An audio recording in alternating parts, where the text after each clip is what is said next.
Trouble double double, sweet double. Shoodle-wop, shoodle-wop. Bonjour à tous, on se retrouve pour la troisième vidéo de badminton, toujours avec Avenue du Sport et l'Art des Sports. Alors, je suis désolé, il n'y a pas eu de vidéo la semaine dernière, j'ai pas été en mesure de la produire et de la réaliser. Je vous prie de m'excuser, il y a des fois des contretemps, c'est ça quand on n'est pas professionnel de médecin. Cette semaine, on va prendre pour objectif, pour thème de séance, le service. Alors, c'est vrai que quand on sert, on n'échauffe pas grand chose, on va quand même se faire un petit échauffement qui, somme toute, n'a pas énormément à voir avec le service, puisque le service est une position en termes de mouvement plutôt statique, hein. On va être positionné de manière stable pour pouvoir viser le plus rapidement possible. Donc, on va pas avoir beaucoup de mouvements, de déplacements pendant qu'on fait du service. Mais ça n'empêche pas de travailler un petit peu ce genre de choses. Alors, on va pas faire un gros échauffement, rien de très violent, et du coup, ça va être réviser un peu ce que c'est que le déplacement. Et ça va permettre de se mettre en mouvement, de faire un peu de base.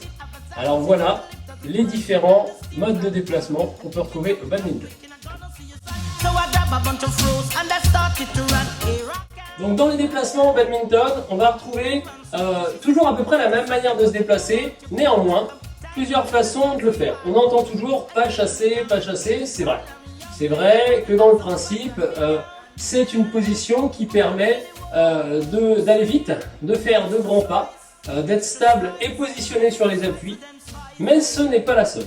D'accord ? Il y a ce qu'on appelle aussi en danse le pas de bourrée, d'accord ? On le verra tout à l'heure. Et il y a des courses, hein, des courses tout simplement où on va accélérer. Alors, il n'est pas toujours très efficace, ça peut arriver dans l'urgence de se mettre à courir. On ne court pas, pourquoi ? Parce que quand on se met à courir, on va mettre du temps à prendre de la vitesse, le terrain n'est pas si grand que ça, d'accord ? Et une fois qu'on a atteint une vitesse plus élevée, là il va falloir freiner pour repartir. Donc si on se met son temps à courir, freiner, on est tout le temps en retard. Donc, ce qui est très intéressant là-dedans, ça va être de voir comment on peut varier ces différents déplacements. Alors on va démarrer avec un déplacement tout bête, tout simple. Ce qu'il faut savoir, c'est qu'on essaye de n'être jamais vraiment de face. Ça arrive bien sûr, mais ce n'est jamais en déplacement. D'accord ? Donc à partir du moment où on se déplace, toujours, ce qu'on va essayer de faire, c'est pas de marcher. Pourquoi ? Parce que marcher, on va rester avec les épaules, je dirais, parallèles au filet, d'accord ? Et en badminton, on essaye toujours de gagner, je vais dire, en distance, en passant de profil.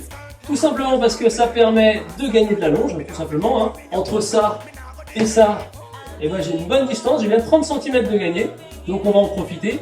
Et tout simplement parce que quand on passe à l'arrière, de l'arrière à l'avant, et de l'avant à l'arrière d'ailleurs, hein, pour prendre l'exemple de revers, eh bien on va créer ce qu'on appelle un transfert de poids, et c'est là où on va développer de la vitesse, de la puissance, un mouvement, d'accord, qui va permettre d'avoir une force de frappe, ou moins de précision, d'accord, et de ne pas forcer juste avec les muscles du haut du corps. On a besoin de ce transfert de poids pour créer une frappe, d'accord. Ce déplacement est très important.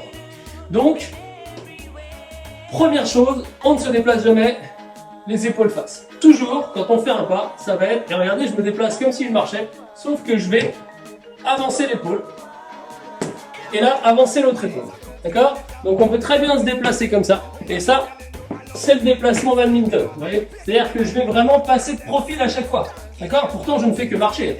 Au niveau du déplacement, ça pourrait correspondre à ça. Vous avez vu aussi, particularité, je me positionne toujours sur l'appui, d'accord. Donc on va faire ça plusieurs fois. Allez, 1. Vous pouvez prendre une raquette, toujours plus intéressant avec une raquette. Avoir en main, hop, je recule. Voilà, et on repart. Ça permet de s'échauffer toujours. N'oubliez pas, donc on pose l'appui et juste après, on vient poser le talon. Pour l'instant, on déroule. On pose l'appui, hop, je viens poser le talon. Alors l'appui, j'entends l'avant du pied, hein. Hop. Et toujours, je viens me mettre de profil. Prenez l'habitude aussi de vous déplacer avec les coudes près du corps, d'accord. Ça évite de porter sur les épaules et de les fatiguer. Là, les épaules ne fatiguent pas. Au contraire, j'engage le muscle du dos. C'est très bien pour le maintien de la posture.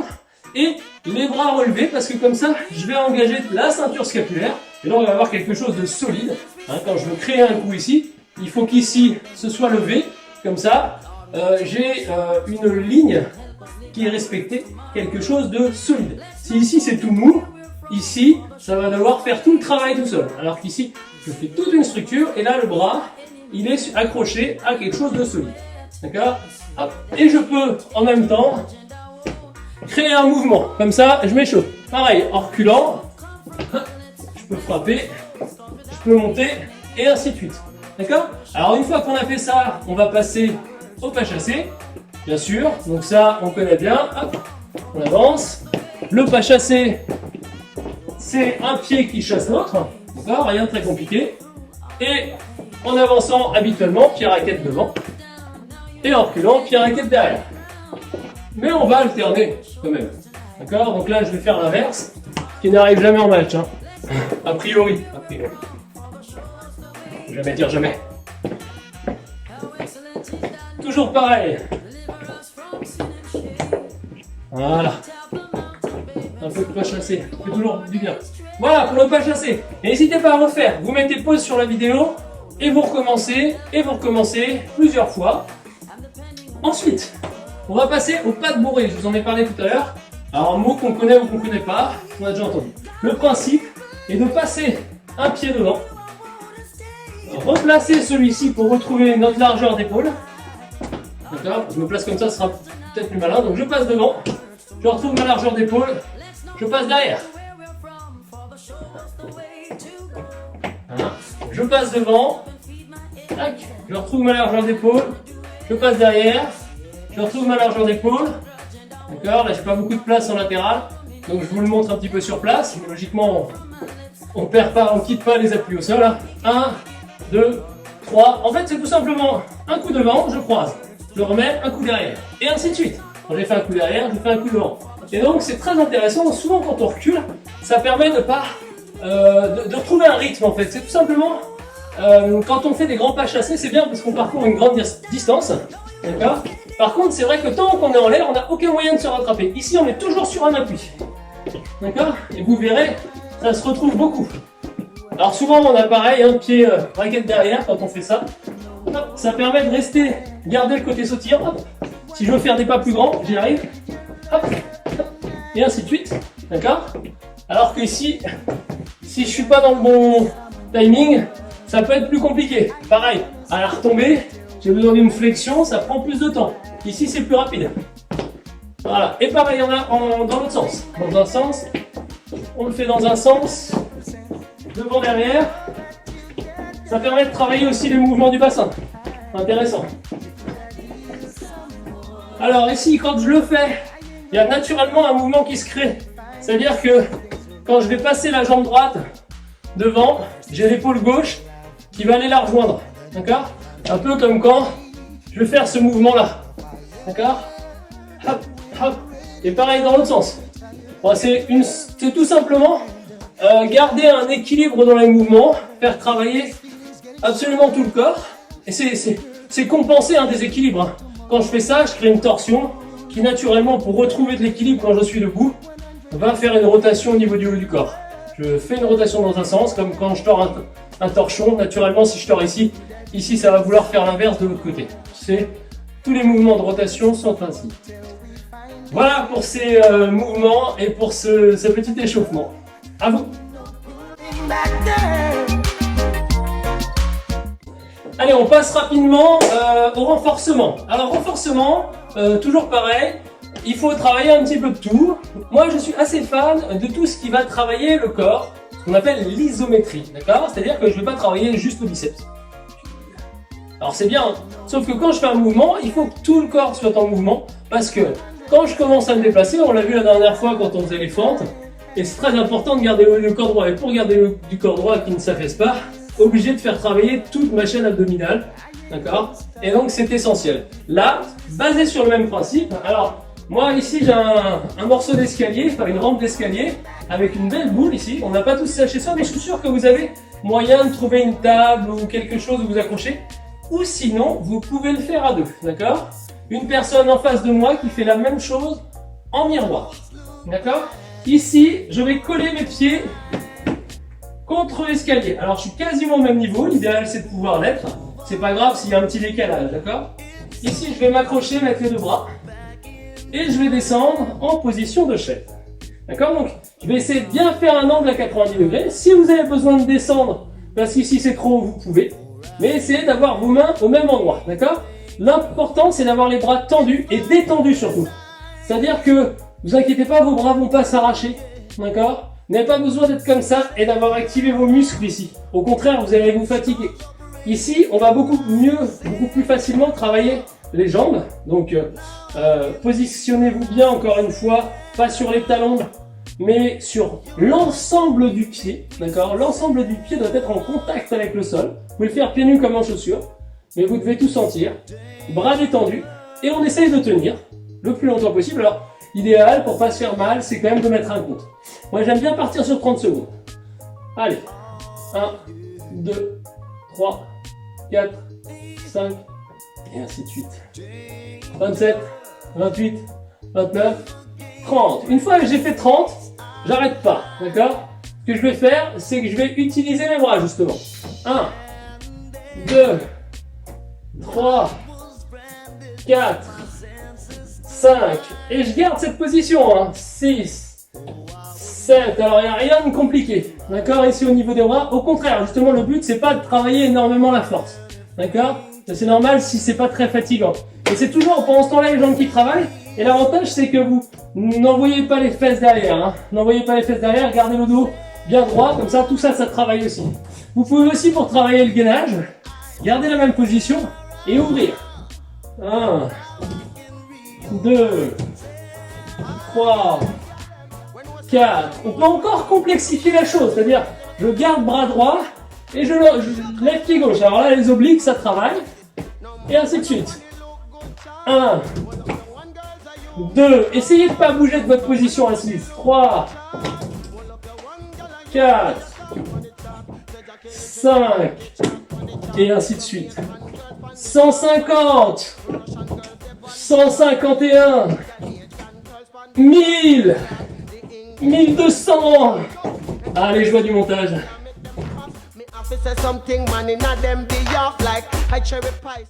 Alors le service, vaste sujet, puisque c'est au service qu'on retrouve les principales règles du badminton. C'est-à-dire que c'est un jeu dont les règles sont relativement simples, sauf au service. Ou alors là, on se retrouve avec pas mal de contraintes, notamment des règles qui changent, qui sont en discussion.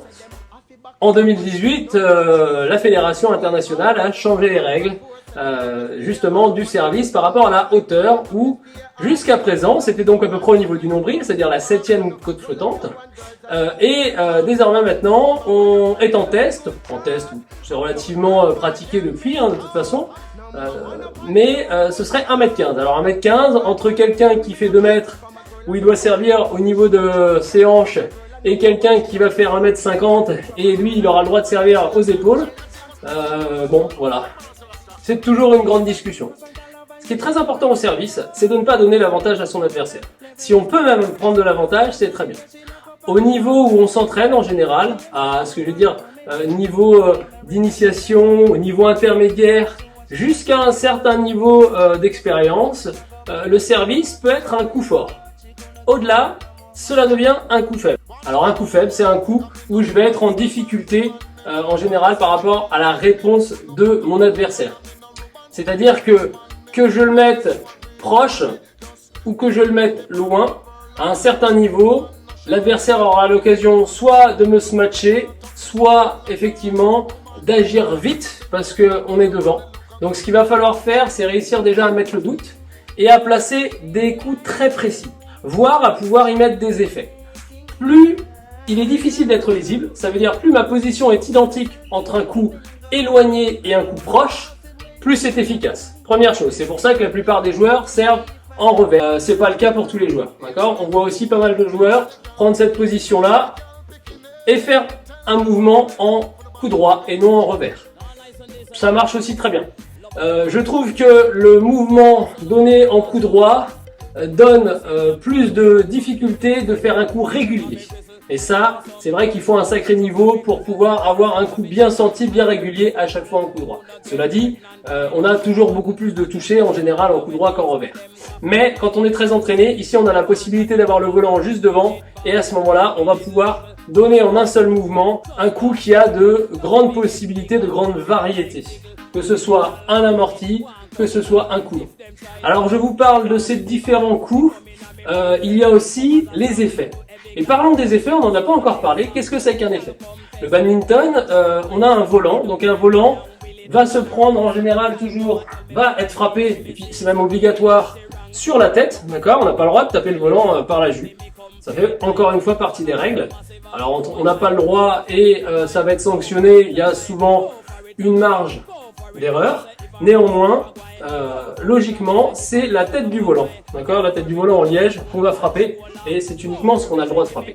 Ensuite, ce qu'il faut savoir, c'est que si on le prend pas sur la tête, on risque d'avoir une trajectoire qu'on ne va pas contrôler. Alors, sur un coup de chance, ça peut être efficace, mais a priori, ce qu'on veut, c'est réussir à contrôler la trajectoire. Il est donc assez évident de retrouver des frappes à plat. Différence avec le tennis où tous les coups sont travaillés, d'accord? Vous avez toujours slicé, top spin, ce qu'on appelle le lifté aussi, très peu de coups à plat. Ça arrive sur les smash et autres, mais très peu. De même chose au tennis de table. À chaque fois qu'on a une balle ronde, on va lui donner de l'effet, on va la travailler. Et c'est pas pour ça qu'on n'en fait pas au badminton, d'accord? Seulement, ça demande quand même beaucoup plus d'entraînement, beaucoup plus de régularité, puisque l'objet ne permet pas aussi facilement de l'atteindre. Mais c'est un bon moyen au service de s'y entraîner.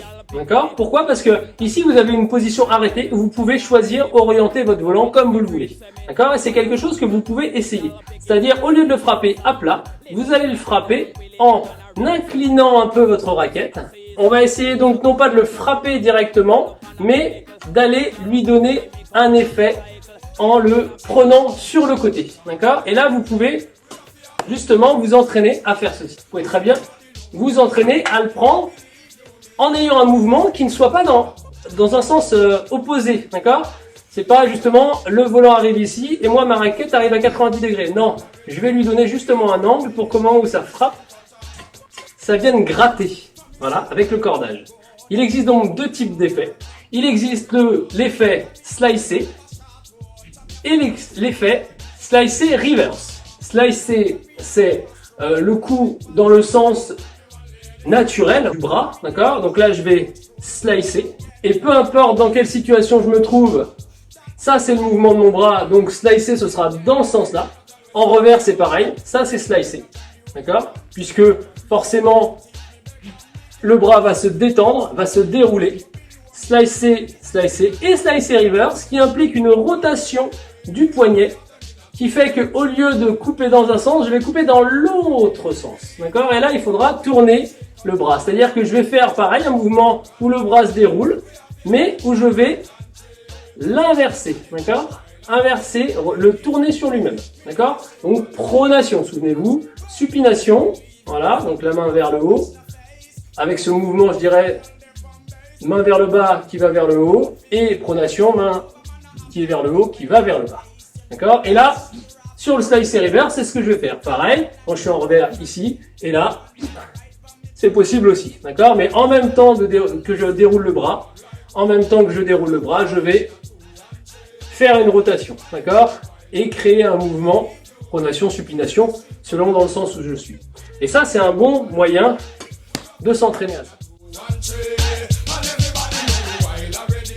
Alors, pour le petit jeu, la petite activité qu'on va pouvoir faire avec, eh bien, il faut essayer de trouver, alors soit un fil pour vous faire la hauteur, si vous pouvez accrocher un fil à 1m50 environ, c'est le mieux. C'est mieux de s'entraîner au service à bonne hauteur, même si c'est pas grave. Si vous ne le faites pas, c'est pas dramatique. Si vous êtes à 1m20 ou 1m, mais si vous avez l'occasion de tendre un fil, alors moi, j'ai pas de fil, mais j'ai une lampe qui fait presque la bonne hauteur, moi, elle me plaît bien.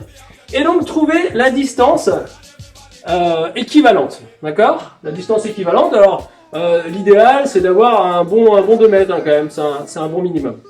Donc je suis à peu près à 2 mètres et je me suis mis des cibles.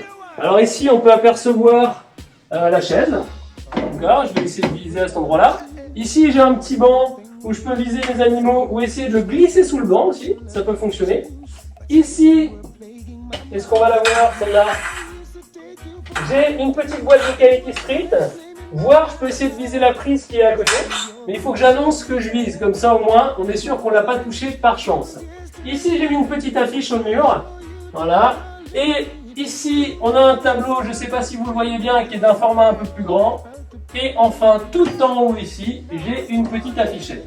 Donc, vous faites des cibles de tailles différentes. Vous faites des cibles en haut, des cibles en bas. Alors, souvent choisi en haut et sur les côtés, en bas et sur les côtés, et pas en plein milieu.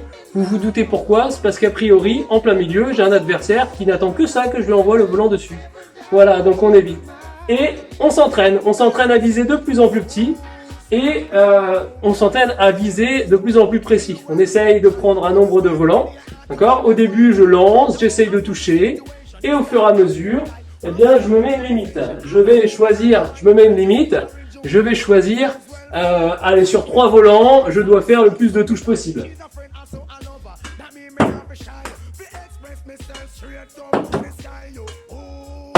Voilà, là je touche ce que j'ai envie. Allez, je vais annoncer la boîte de Kaeki Street là-bas.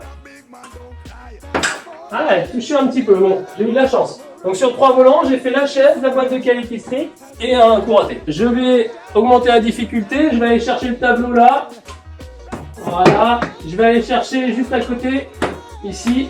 Alors pourquoi j'ai mis des choses contre le mur et pas au sol systématiquement? C'est parce que c'est vrai que des fois on cherche vraiment à viser une distance au sol, c'est important. Par contre, il peut arriver d'essayer de prendre de vitesse son adversaire, et là c'est par rapport au format de l'adversaire. Donc ce qu'on va viser, c'est vraiment plutôt un espace vertical avant lequel votre adversaire n'arrivera pas à attraper le volant, d'accord, si vous envoyez assez vite et de manière assez précise.